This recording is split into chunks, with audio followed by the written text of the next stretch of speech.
বিসমিল্লাহ ওয়াসসালাতু ওয়াসসালামু আলা রাসূলিল্লাহ ওয়া বা'দ।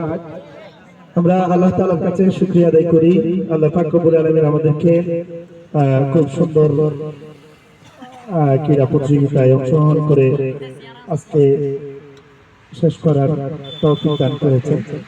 সবাই একবার আল্লাহ তাআলার শুকরিয়া আদায় করি, সকলে বলি আলহামদুলিল্লাহ। তোমরা অনেক কষ্ট করেছো, উস্তাদরাও অনেক কষ্ট করেছে। আমরা তোমাদের এবং উস্তাদদের কৃতজ্ঞতা জ্ঞাপন করছি। আল্লাহ পাক রব্বুল আলামিন যেন প্রত্যেককে উত্তম প্রতিদান দান করেন। জাযাকুমুল্লাহু আহসানাল জাযা। আমরা ভালো গোলকি, সেরা গোলকি এবং সেরা খেলোয়াড়দের পুরস্কৃত করব এবং বাকি অন্যান্য যারা খেলোয়াড় আছে, যারা বিজয়ী হয়েছে, প্রত্যেকের জন্য আমরা দ্রুত 2-1 দিনের ভিতরে ইনশাআল্লাহ কাস্টডির ব্যবস্থা করব।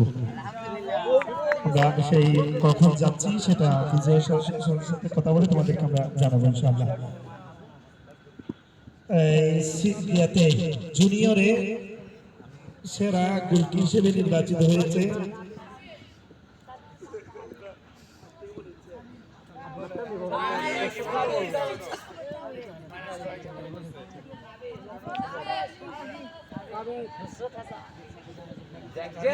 তোমরা যেহেতু আব্দুল সাবির, ওস্তাদ আব্দুল সাবির, তাহলে সাবির তুমি আসো, তোমার পুরস্কার গ্রহণ করার